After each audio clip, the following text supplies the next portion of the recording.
Israel mengebom jalur Gaza dengan mengatakan serangan udara itu merupakan tanggapan atas roket yang ditembakkan dari wilayah Palestina saat akhir pekan. Beberapa ledakan dilaporkan terjadi di Gaza. Militer Israel mengatakan telah menyerang komplek bawah tanah yang berisi bahan mentah yang digunakan untuk pembuatan roket milik organisasi teroris Hamas Al-Jazeera.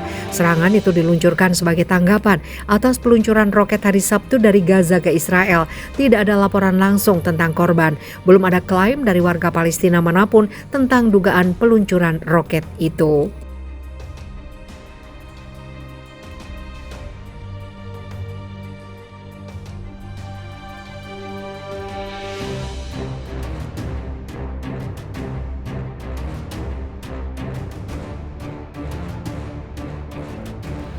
Amerika serukan ketenangan, Israel serang Gaza, Palestina balas dengan roket. Pesawat Israel menyerang di Gaza pada hari Kamis sebagai tanggapan atas tembakan roket Palestina. Beberapa hari setelah Amerika Serikat menyerukan ketenangan, tidak ada tanda segera dari peningkatan kekerasan yang lebih luas setelah ketegangan berhari-hari. Tanpa laporan korban serius, pertukaran itu mengikuti pola umum yang menandakan tidak ada pihak yang mencari konflik yang lebih luas. Secara terpisah, Menteri Keuangan Israel Bezalel Smotrich mengatakan Israel yang memungut pajak atas nama otoritas Palestina akan menggunakan 100 juta shekel dari dana PA untuk mengkompensasi korban serangan militan Palestina dibandingkan gaji yang dibayarkan PA kepada penyerang, kata keluarga. Tidak ada komentar langsung dari PA. Militer mengatakan serangan udaranya menargetkan situs produksi roket dan senjata yang digunakan oleh Hamas, kelompok militan Islam yang mengontrol jalur yang diblokade. Sebagai tanggapan atas peluncuran roket, tidak ada kelompok Palestina yang mengklaim tembakan roket hari Rabu. Ledakan dahsyat mengguncang gedung dan menerangi langit malam di atas Gaza saat sirine terdengar di kota dan desa Israel di sekitar jalur peringatan tembakan roket yang masuk sebelum fajar pada hari Kamis. Front Demokratik untuk Pembebasan Palestina mengatakan telah menembakkan beberapa roket sebagai tanggapan atas serangan udara dan agresi sistematis terhadap tahanan Palestina di penjara Israel. Baku tembak menggarisbawahi ketegangan antara Israel dan Palestina setelah seorang pria bersenjata Palestina menembak mati 7 orang di dekat sebuah sinagoga di pinggiran Yerusalem, dan serangan Israel di tepi barat menewaskan 10 warga Palestina termasuk 8 militan. Tahun lalu adalah yang paling mematikan dalam lebih 1 dekade di tepi barat, dengan kekerasan yang terus meningkat menyusul serentetan serangan mematikan Palestina di Israel yang meningkatkan serangan Israel terhadap orang-orang bersenjata. Presiden Amerika Serikat Joe Biden bertemu dengan Raja Yordania Abdullah di Gedung Putih pada hari Kamis, dan keduanya membahas peluang dan mekanisme untuk mengurangi ketegangan, khususnya di tepi barat, antara Israel dan Palestina, kata Gedung Putih dalam sebuah pernyataan. Menteri Luar Negeri Amerika Serikat Antony Blinken meminta kedua belah pihak untuk memulihkan ketenangan saat mengakhiri kunjungan ke wilayah tersebut, di mana dia menegaskan kembali dukungan Washington untuk solusi dua negara untuk konflik yang telah berlangsung selama puluhan tahun.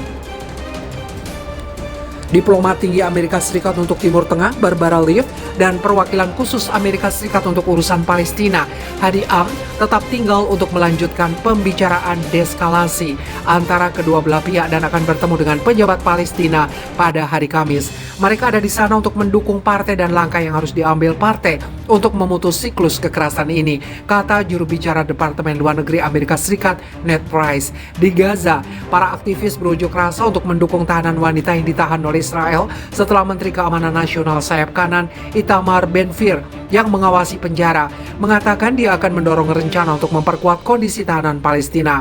Ben-Gvir berjanji akan menindak manfaat dan kesenangan yang ditawarkan kepada tahanan Palestina, memerintahkan fasilitas termasuk oven roti yang dioperasikan tahanan di beberapa penjara akan dibatasi.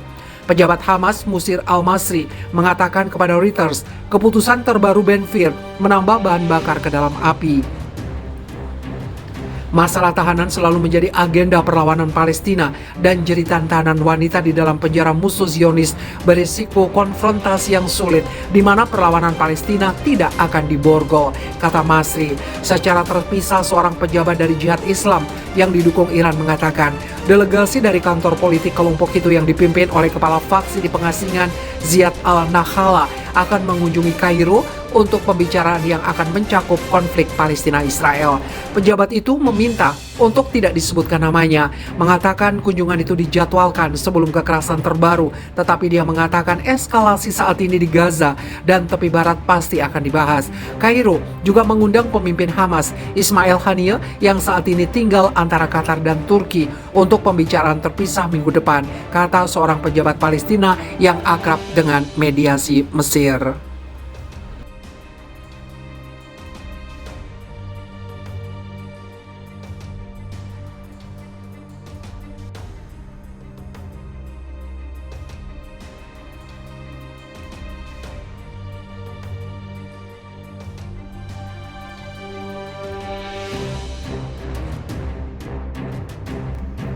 Pertahanan udara Hamas lawan serangan jet tempur Israel. Sistem pertahanan udara sayap militer Hamas Brigade Ezidin Al-Qassam menghadapi serangan jet tempur rezim Zionis. Jet tempur rezim Zionis dini hari melancarkan serangan ke salah satu markas kelompok perlawanan di Camp Al-Maghazi yang terletak di pusat jalur Gaza dengan 5 rudal. Target yang diserang jet tempur rezim Zionis itu adalah markas Batalion 13 dan serangan tersebut menyebabkan sejumlah kerusakan fisik. Brigade Ezidin Al-Qassam mengumumkan unit pertahanan udara kami melawan serangan jet tempur rezim Zionis dengan rudal darat ke udara. Dalam beberapa hari terakhir, situasi di wilayah pendudukan terutama di tepi barat terus memanas. Para pejuang Palestina menggunakan media apapun untuk melawan pasukan rezim Zionis.